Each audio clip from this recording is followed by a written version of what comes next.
Welcome to Contractor Cuts, where we cover the good, the bad, and the ugly of growing a successful contracting company.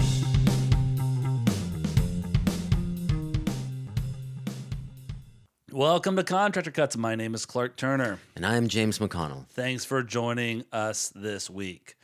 So we have very slowly been walking through our ProStruct 360 Contractor Operating System. We started, when was it? I think it was like January 26th, it looks like, was the episode that we kind of started it and announced it. Might have been the week before that, but we are on stage 6, kind of walking through it. Stage 1 through 5 is setting the company up for you to make a hire. So 1 is vision and structure. 2 is owners versus manager. It's your job description, job roles. We need to have a job role written for yourself and the different hats you're wearing, because you as a project manager versus you as the manager of the company are 2 different jobs you're doing. I want 2 separate job descriptions for that, because when we get to step 6, which is hiring, we're going to start hiring one of those job descriptions out from underneath you. So number 2 is job descriptions. Number 3 is your core process documentation. We spent many a week at the core processes. We've got 8 core processes. 4 of them in part 1 are kind of setting your company up as a one-man show as you're running it. It's the 10-step project management. It's the calendar. It's the product quality and how do we onboard vendors the right way and make sure the quality is not, like, all of the operations, that the core processes that you are running your company in. Those are the first 4. The second 4 that we talked about last week or a few weeks ago, I forget when it was, but the second part of that was discussing the 4 processes when you're going into hiring. And so we kind of had one episode talking about those. And so then we went into the market and client acquisition. Then we talked about our financial maturity, financial metrics, and data and dashboards that we're using. And that's step 5. Step 6 is our hiring playbook. So hiring playbook is kind of our HR process, how to make a hire the right way, start to finish. And that's what we're covering today. Step 7 in the 7 steps of our operating system is duplication and scalability. And that happens once step 1 through 6 are happening well and perfectly. So today is kind of the close to the end of walking through the operating system as we're talking about the hiring playbook and HR process that we use. So today, talking through that, we're going to walk through from start to finish of hiring. We're going to talk about job descriptions and pay scale, the search, interviewing, hiring, orientation, maintaining happy employees, ongoing assessments, and termination. That's kind of the life cycle of an employee. And so we're going to try and high level hit some of these and dive into a few of them a little bit more in the weeds. So if you missed any of those or want to catch up with those, please go back to the other podcasts and listen. If we get all of that stuff set up, if we got our financial maturity happening, where we're tracking our numbers and we know our dollars, and we can then look at how and when we're going to hire and what it's going to cost and where's that money coming from. Once you get through all of those other steps, we're getting to the HR spot, which is a fun spot. And a lot of people start here. A lot of people are like, let me just hire someone to help me. You're hiring an assistant at that point. You're hiring more work for you to manage.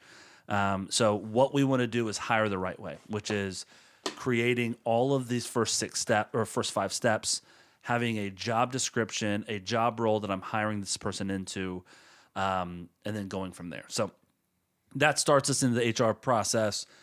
Step number 1 of this is the job description and the pay scale. James, when you're looking at a job description, when we're putting that together for our next hire, when we're bringing on, normally the first hire is going to be a project manager. Second hire is going to be project manager. Third-ish hire is either going to be an office manager or project manager, depending on this company structure. So usually when we're talking with guys, 95% of the time, it's a project manager that we're really starting to build out. So we're going to use that as our example for this.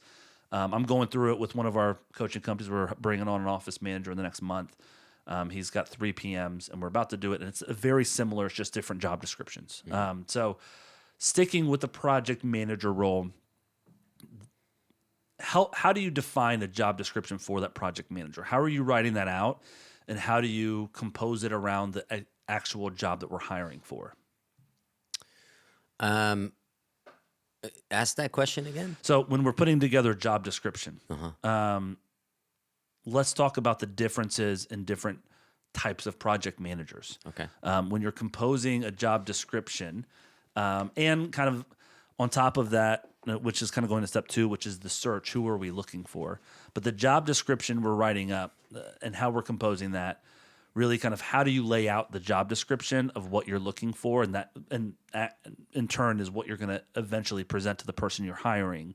What should be included in that job description when you're putting it together? Yeah.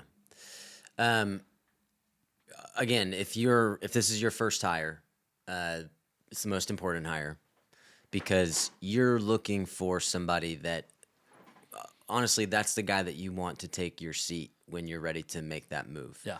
Because you're going to have the most time to train them up, the most time to understand who they are as a project manager, who they are as a person. And that gives you just a lot more stability when you're ready to step out of your seat and put that mantle on somebody else.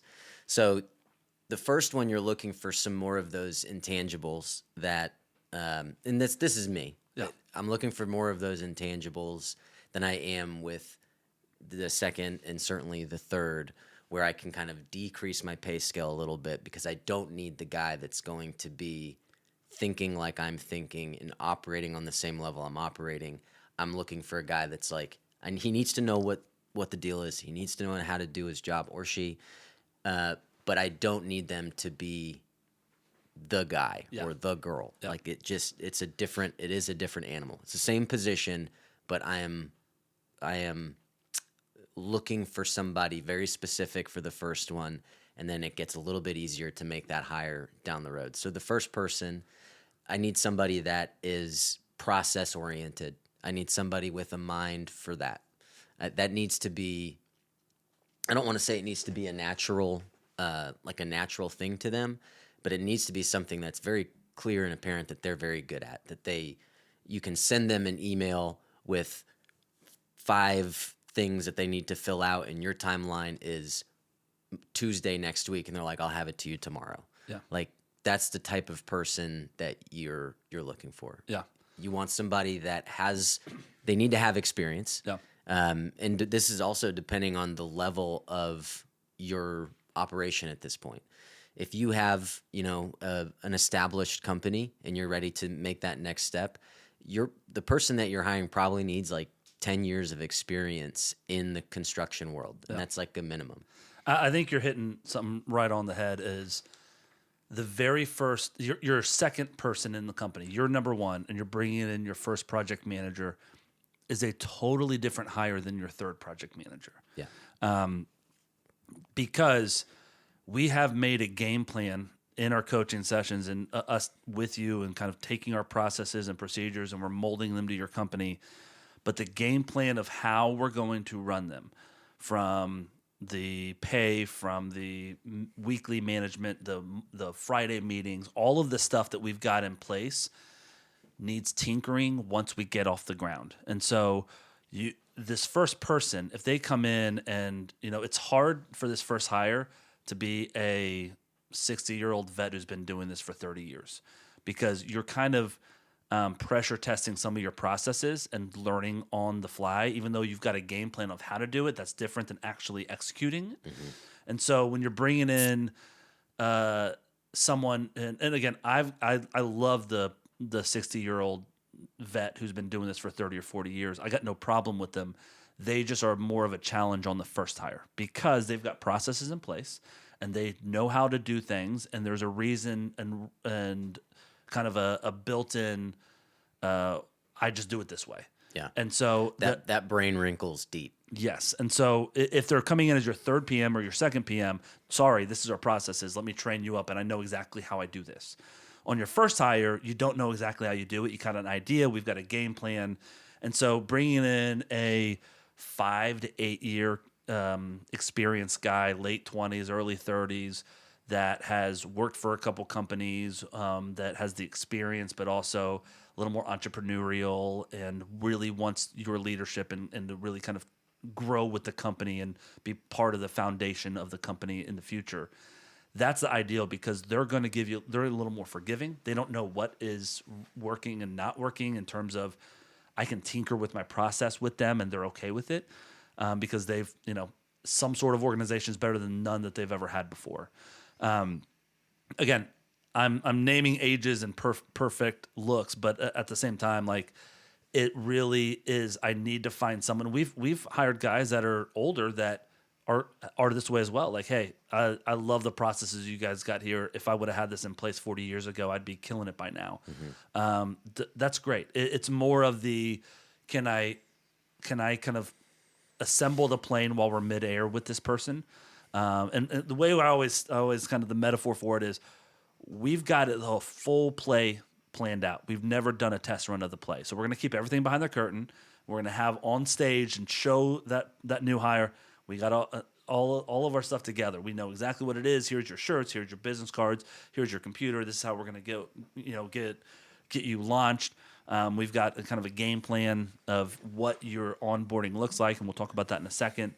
And so we're kind of showing them the best of us, even though maybe behind the curtain, it's like, okay, crap, okay, we got to do this differently. And, oh, what if we switch this around? And I'm going to start meeting them on Thursdays instead of Fridays. So all of that needs to happen, but that's behind the curtain. And so it's this first hire.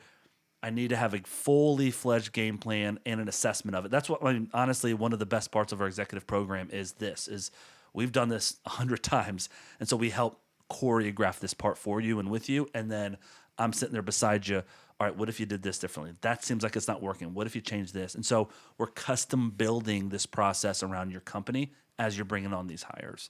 All that to say, the job description where we're laying out everything they need to be doing is custom built for that job. And every single time we're hiring someone, we're editing it some, right? We've got different types of project managers. We've got turns between tenants where they're managing 10, 12 houses at a time. We've got full-scale renovations where they're managing 3 to 5 at a time. We've got new construction where you're maybe doing 1 to 2 at a time, depending on what's starting and what's closing. You've got commercial where it's like you're running 1, maybe 2 projects at a time, but you've got a lot of moving parts. So there's a lot of different styles of project manager depending on what direction, what you're hiring for, and that's going to change your job description, right? Yeah. All that to say is in that job description, we need to have an exact full scope of what they're doing, and if it's on their plate, it needs to be on that job description. I always say I can expect 0 from my employee outside of what is on their job description. That's what they're getting paid for. I owe them the money we agreed for if they do what's on their job description. They owe me nothing more than that. So if it's not on there, I can't expect them to do it. That also means you might be editing that job description 6 months in and having a secondary conversation. Hey, this is kind of on your plate now. You're doing this now. I just want to make sure we're clear on what your job description is. But that job description is a full accountability of everything that they're required to do, their expectations. We have on there, I need you to do X amount of at the minimum of revenue per month as a project manager. Here's our expectation of average per month. I'd like to get you to here per month. In a year, you need to be managing X amount of dollars. All of that stuff is spelled out, so it's a pass-fail for them. It's not, well, Clark is just a mean boss. No, this is what you agreed to when you started, and I'm here to help you get there. So that's the job description. Our pay scale with that, I'm not going to go deep into it, but we give raises every 6 months, and that pay scale is determined by your revenue, your profitability, and your PAL grade, which is your project manager action list grade, which is a once-a-week grading system that we do on every job as the boss for the project manager, and that is really our client experience of our company. If you're doing everything to check those boxes for your PAL grade, our clients are extremely happy. And so those 3 things combined and can be assessed every 6 months, and it is a very objective review every 6 months. It's not like, well, I pissed Clark off yesterday, so I'm not getting a raise. Shoot, that was bad timing. That's not how it is. It's not subjective depending on if I like you or not. It's all built around you earned it or you didn't earn it, and your exact value that you're bringing to this company, you're going to get paid for. So you get a raise every 6 months if that's happening. So in our HR process, step 1 is that job description and how I'm going to pay and give raises, where I'm going to start them, who I'm looking for, what they're going to be doing, what they're not going to be doing, what price point I need to be at, depending on who I'm bringing in. Step 2 after that is we're going to go to the search. And so step 2 being the search is how are we going to find them? We post on Indeed, potentially Facebook, and also LinkedIn. But Indeed's a good spot for us. Is monster.com still a thing? I don't know. I haven't seen it. It's monster.com. What did I say? No, that's from The Office, where he searched monsters. He hears monster noises coming from the computer when he's looking for a job. The search is really kind of putting together who I'm going to interview, what I'm looking for. When we put out the job post, usually we use Indeed. We'll get some job posts. Again, not a sponsor, but we're open to it. We use Indeed. For the last hire, we just made a hire out in our Austin branch for a project manager. We got 45 to 50 resumes that were submitted to us for the very defined job description that we put out there. We went through every single resume and started picking out, hey, who do we want to have a phone call with? And so we narrowed it down to about 20 people, 22 people to have a phone call with. And those were the guys that we went through and set up 30-minute phone calls with, had a phone call to tell them about our company, hear about their experience. And if on that phone call we were vibing with them, we set up an in-person interview. If we weren't vibing with them, it was a great, sounds good, thank you so much for your time. We'll let you know in the next week what the next steps are going to be. And so we narrowed it down from about 22 phone calls to about 5 people we were like, these guys are worth interviewing. And so before we get to the interview stage, the search is I think one of our most developed things that wasn't this way when we started looking for employees, but who we're looking at and how we're looking at resumes has changed. I think one example that we've talked about is we had one guy that we interviewed. His resume was not a resume I would have picked up 5 years ago. To do an in-person interview with. He ran a high-end animal dog resort as the general manager of it. And then for the last 5 years after he moved to the city we're hiring in, he moved there and he worked for a builder. And so in the animal resort, he was managing, there was dogs coming in there for $100 a night. It was a high end, and he was dealing with the exact same people that you're going to deal with when you're renovating a house. Yeah, except it was their fur baby. It was their fur baby. It was like the most important thing to them. And when you're renovating someone's kitchen, they're looking at it every day, and it's the most important thing. And one little thing that goes wrong, it is an emergency in their mind. And that's the same thing with your animals. And so that experience, we're like, I like that. I like that he's worked there and he grew it and he worked his way up at that. That has nothing to do with what we're doing. But during the process of the interview, there was no, yeah, man, that was so hard, blah, blah, blah. It was all, that's the gig. That's making sure that they're comfortable with this, that, and the other. It was a really good mindset. Yeah. Like the way he didn't take 10 minutes to, crap all over clients. Yeah. It was a very that's what I'm paid for. Measured response. That's right. And so when I'm searching, I'm looking for not necessarily experience in construction, though that's a plus, obviously. And it can turn into a negative also if they've been doing it for 25 years on their own and now they're coming to work for me. And they need they need construction experience. Yes. You're not going to go maverick and be like, this guy's last job was his only job ever was working at their pet resort. Not usually. No. We hired someone for one of our I was in the hiring process, interview process for one of our executive clients. We hired a mid-20-year-old kid that grew up in construction doing with his dad, I think, but he'd never worked for a construction company. He was a car salesman. Yeah, but he's got experience. He knows the construction. But we brought him in for a lower price point, and it was when I was dealing with the business owner, the coaching client, it was like, just so you know, this is a 6-month, not a 2-month onboarding. And that's the sacrifice you're giving to get this guy in. And it was his first hire, and it was a long-term vision because he liked the dude and thinks he can take us to the next level. And he sees him here in 20 years as helping me run the company. Cool. Then that's worth the sacrifice of 6 months of onboarding them to really help them understand the construction process and what's needed and how are footers poured versus the foundation and what is it. Like all of that education you got to do was worth the sacrifice for the long-term vision of where he was coming. So there has been hires of guys not much experience in construction. But then the other side of it is we've interviewed guys that have had 30 years. And now what I'm looking for in that guy is a lot of the dudes that have worked for themselves for 30 years and are looking for a job are looking to downshift and put in minimal amount of time to get paid for their experience. And that's not a great hire for me. We've hired guys. We've got an employer now that ran his own stuff for 20, 30 years. But his mindset wasn't downshifting. It was like, I just want to do this better. And you guys have a really cool system of how you're doing it. And I'd love to do it with you. So there's not a right or wrong resume, but they're all giving us information about the person and their mindset and who they are. Then I get them on the phone. And so the next step of the search is kind of the initial interview, which is the phone call. And on that phone call, I'm telling them about myself. I'm hearing about them and their journey to get to where they're at, and then kind of talking through what the job entails and their experience in doing that. But I'm really trying to understand their mindset, their temperament, how they're talking. I take a note when I'm writing resumes to their demeanor that just comes across, because however they're talking to me, that's how they're going to talk to my clients at best. Yeah, they're on their best. Yeah. They're their best self right now. I had one guy that I got on a phone call with for our last hire.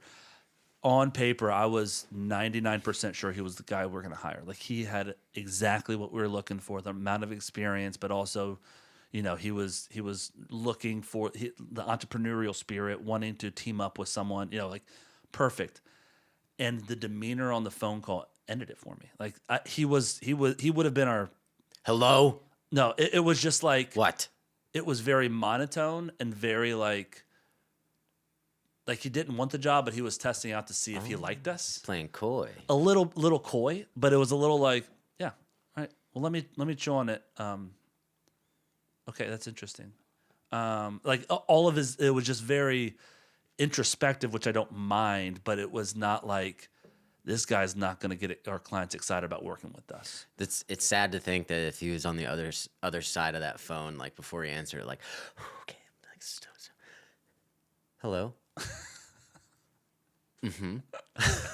Nah, it was not that. I felt like I was boring him, and I'm like, all right, so this isn't the guy, right? And so it's a combination. It's an art hiring, and it's a combination of what I can see, what I'm looking for. The right questions. One of my favorite questions that I ask is, all right, if let's say you're working for a general manager, and we hire you in 6 months, we, I call my general manager and say, hey, how's it going with Steve? And he says, man, Steve's awesome. There's one thing that really kind of we're butting heads on, is X. So, Steve, what is X? What would be the thing in 6 months that my general manager says that you guys just aren't seeing eye to eye on? And every single time it's like, ooh, because that's asking their weakness, right? But it's not, it's not like, well, I try too hard, and I care too much. I'm really a workaholic. I'm a perfectionist, so I spend too much time making everything perfect. I like to spend so much time tweaking things and making sure everything's just so, and that's when people get frustrated with me. Yeah, I feel like there's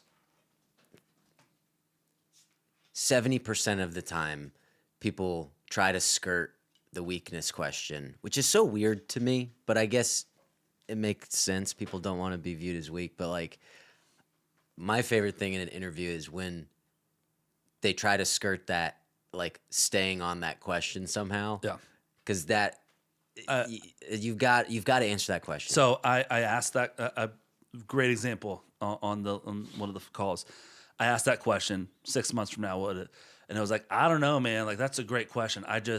I'm really good at like being a follower and doing what my boss needs me to do, but also executing my job. So I don't really see any issue that we couldn't overcome to where he's going to be frustrated with me, because I'm really good at taking feedback. What if he wants you to be a self-starter? Yeah. Well, no, and so I was like, to be honest, man, that question is me trying to figure out your weakness. I'm trying to understand, because everyone's got them. I need to understand like where I got to put guardrails, and that I know that you're working and you know that you have the weakness there. So like, what weakness do you think you have? Like in this job position, what's the spot that you need to work on? And if they still like, he still didn't give me an answer from that. It was like, I mean, it's I'm a perfectionist, so sometimes I spend too much time on a job to make it perfect. I hate people. Yeah. No, it wasn't that. That'd be great. And so I literally will say, after I've asked twice and I don't get an answer, I'll say, I just want you to know I'd never make a hire unless I know that person's weakness, and I know that they have self-awareness, that they know their own weaknesses. You said that to him? Yes. Oh, nice. And like, I need you to have self-awareness to know, because we all have weaknesses. And if you don't know where it's at, then you're not working on making it better. And so if you don't, like, if you can't find your weakness, then that's concerning for me as a potential employee. And at that point, it's like he's in the confessional at mass. Like, I did cocaine once, and I like, it's like, whoa, calm down, not all that. But you know what I mean? Like, you call it out to where they see it as a benefit to tell you, because it's true. Like, we all have it, and it's also true. I'm not going to hire someone unless they are self-aware. That like for me, my go-to is always, and I'm not a great project manager. All right. And so what I always say to the guys, if they can't get an answer, I'm like, listen, I'm unorganized. And if I don't follow my calendar, nothing's getting done. And my weakness is organization. And I've put this stuff in place to help me keep organized on a daily basis. Right. Like, that's what I want to hear from a guy. Like, this is what I'm weak at. This is what I do to overcome that struggle, but I still struggle with it. But this is my goal of how I'm fixing it and what I'm working on. Mm-hmm. So anyways, little interview 101. But that's kind of the next step, is going in. We're narrowing it down. We went from 45 to 50 down to about 22 phone calls that we made. And then we ended up meeting in person it was going to be 5, and ended up being 4 people. And they were kind of our tier 1 people that we met with. And so for that interview, we sat down and literally, to be honest, and he's probably going to listen to this, so I don't want to be too open about it, but very transparent about it. Like, the guy that we ended up hiring was not my number 1 on paper until we sat down and met with him. He was in my top tier, the top 4, that I thought any of these people that we hire, I'd be happy with. But we sat down and met with each of them and really kind of dove into the job and their experience and what it'd be like, and day in and day out, spent an hour with them. And really understanding what I'm looking for and the personality type that we need before going into it is the most important part, because then it's like, that's a problem, but that doesn't matter in this job position. So I'm okay with that problem being here. This other thing he's not good at, and that's a problem. So that is a problem for this job position. So that's going to be an issue here. One thing that I did this go around that I don't think I'd ever done previously was I spent a lot of time journaling about frustrations. Like, what am I looking for? What are the gaps in the process? What are the frustrations that I'm dealing with on a day-to-day basis? And it wasn't even something that I had like written out specific questions that I wanted to ask, which you should. But I'm saying, when he was responding, there was a lot of things that he was saying that were speaking to my frustrations and the things I had journaled about. And so there was just like these key phrases that he kept jumping out. I'm like, yes. And so without me asking or doing any sort of leading, there was things coming out because I had spent time just thinking through what would be ideal. Yeah. And it wasn't something that I could really, this is a job role or this is a job description. It was just more amorphous. Yeah. And so it was really cool to hear some of those things, like, without any provocation, he was speaking my language, which made me feel really good. Yeah, I think that's good. I think the other thing, James and I sat down and interviewed all 4 of them in the same day, which is super helpful. And we left both knowing there was one person that we want to have this job. If we wouldn't have interviewed him, we would have started this process over. We would have gone back, reopened the job on Indeed, got another 50 resumes, and started all over. We're not going to pull the trigger with the best possible candidate. We're going to wait for the perfect candidate that we're looking for. And we left there saying, okay, this is the dude. This is who we're going to offer it to. How are we going to do that? And so we started putting some stuff together for it. He was the first and one of two that followed up after it with us. Again, ding. Yeah. Like you're following up after because you're excited about the job position too. And what we say is after that first interview, the next interview is I want to talk this guy out of working with us. I want to scare him away. If I can tell him the worst parts of this job and how hard it's going to be, and he says, that's perfect, that's what I want, he's the guy. And if I can talk him out of working with us, he's not the guy. So the next part is that secondary conversation afterwards, really, really getting in the weeds about the job, and then going into the job offer. And if he would have gone somewhere else, or we couldn't have come to an agreement on pay or something else, we wouldn't have hired the next guy. It's not the next man up type hiring. It's we've got to find the absolute perfect person for this. And if it takes us 6 months or a year or 1 week, it doesn't matter. We're going to wait until we get the right guy in the seat that we need. Yeah. So that's the interview process. Next, that's step 3, interviewing. Step 4 is hiring. And so the hiring process is making the offer, having all the conversations of when we're starting, kind of all the formalities that we need, the forms that you need to fill out, the I-9s and the like everything else that we have together. The W-4, I-9, background, drug. Yeah, we have a packet that's a orientation checklist that you need to fill out. We put their computer on there. Everything that we're giving them is on there. Passwords and all that stuff is on that. But that's going through the actual hire, picking out a date, and also planning out the training. So the next step 5 is orientation. And in that, we've got a very defined orientation. It is down to day 1, we do this. Week 1, we got to get this stuff done. Month 1, by the end of month 1, he has to be here. By the end of month 2, we got to be here. And by month 3, we're launching and what that looks like and how that handheld actually happens. So we have a very defined orientation onboarding to where, day 1, it's like, forget everything you know. We're going to run you through our 10-step project management process and our core values. And I want you to understand how we run jobs. Now, if you run differently, interject, ask questions. Maybe you can help our process get better. That's great. But what we need by the end of the day is for you to say, I can run my jobs that way. And so that's how the orientation goes, is I want them to erase their knowledge and say, put that on the shelf, understand how we do things, and then integrate it with the way you're used to doing things, and let's make sure that it matches up. And anything that doesn't make sense to you, I want to make sure you get. My job is not to get him running jobs by week 2. My job is to get him understanding our processes, our procedures, and how he makes more money and is successful in this company. If I can set him up for that, it's going to be great moving forward. We don't want them running jobs until month 3.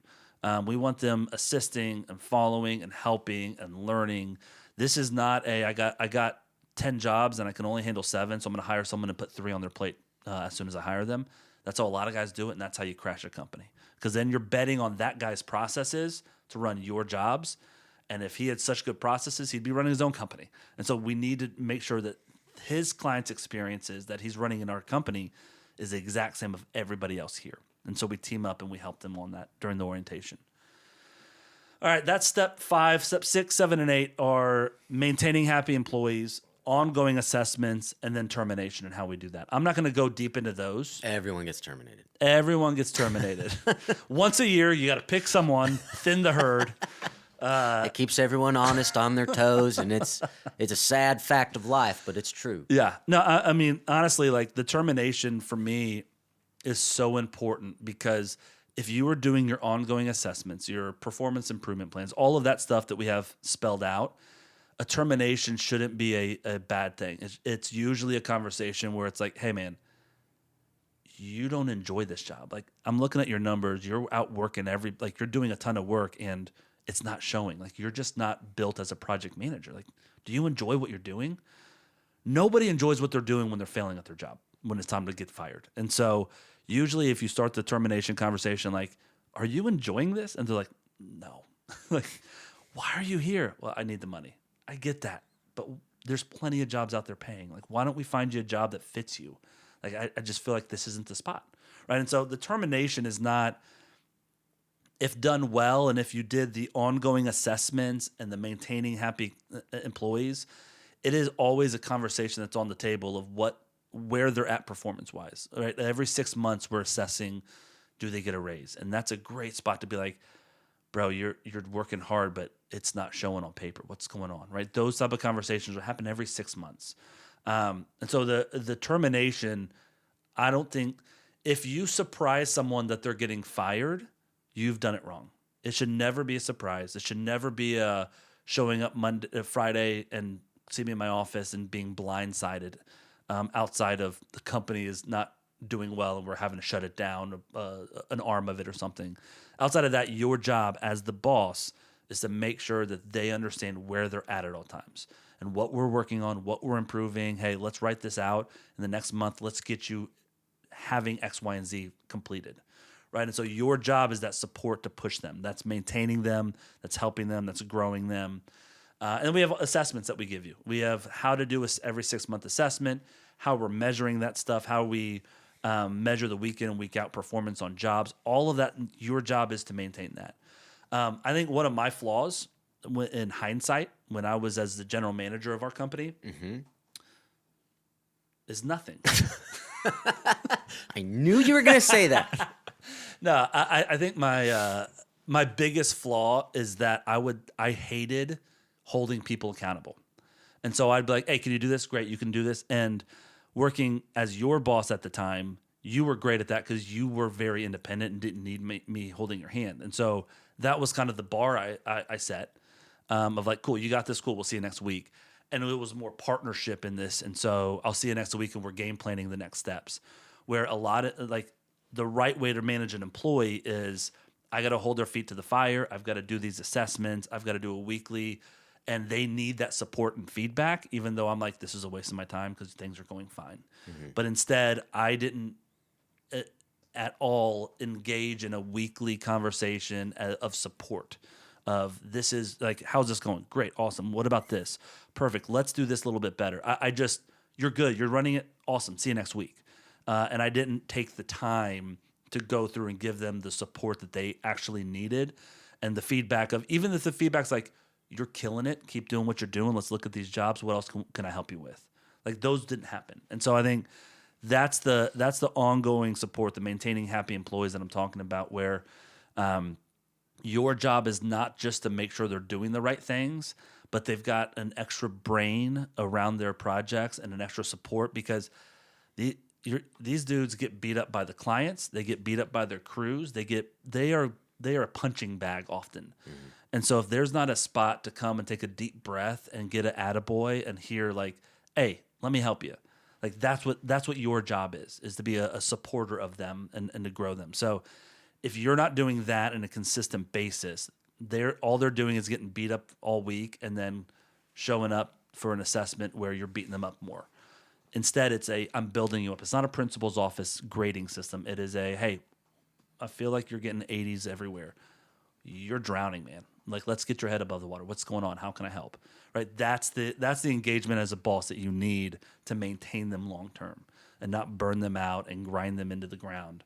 So yeah, that's maintaining happy employees. That's our HR process. Anything I've missed? Come on. Snacks in the break room. Snacks in the break room. Snacks need to be in the break room. There's a bunch of stuff that we can dive in. I mean, I said to James when we were prepping for this, I could do an hour on each of these stages. But the important thing is, this isn't a quick decision. Hey, I'm overloaded. I'm going to hire someone to come help me. That is not the way to hire. That is not how we do. That's not in the playbook of hiring. That is a reactive hire that is not going to help the company. It's just adding more on your plate. And you're still the main artery that everything has to pass through. These are just guys helping you and they're your assistant. But it's another person's life. And like they're setting their life up around their job, their career. Yeah. And it's a big decision. It's really not something you need to look at lightly. And I think the bigger you get, the easier it is to kind of diminish the weight of each hire, because there's just more, you're spreading your risk out amongst many. A little more of a commodity.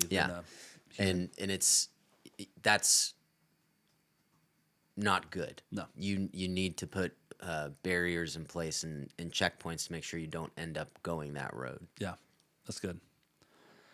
All right, so that is pretty much the end of our operating systems. I know it's been a number of months going through it. The only thing we haven't covered is step 7, which is duplication and scalability. That is a customized step in the operating system that we do around your company. Duplicating you and scaling the company is a per company build, and it's not a cookie cutter thing at all. So those are our 7 steps of the operating system. If you have any question about hiring, you're thinking about hiring, or you're in a spot where it's like, I feel like I need to, I don't know how to do it, let's have a conversation. Go to contractorcuts.com, set up an appointment with me. I'd love to have a 30-minute phone call with you, help you, give you advice. If you're in a spot that you want to bring us on as consultants, love to do that. If you just want to have a 30-minute conversation, awesome. Let's do that. James and I will love to engage with you, have meetings, and if you need something that ProStruct can help provide, let us do it. We want to build you to the next level and be a support for your company growing the right way. So please reach out. We'd love to talk to you. All right, thanks so much, and we'll talk to you next week. Bye. Bye.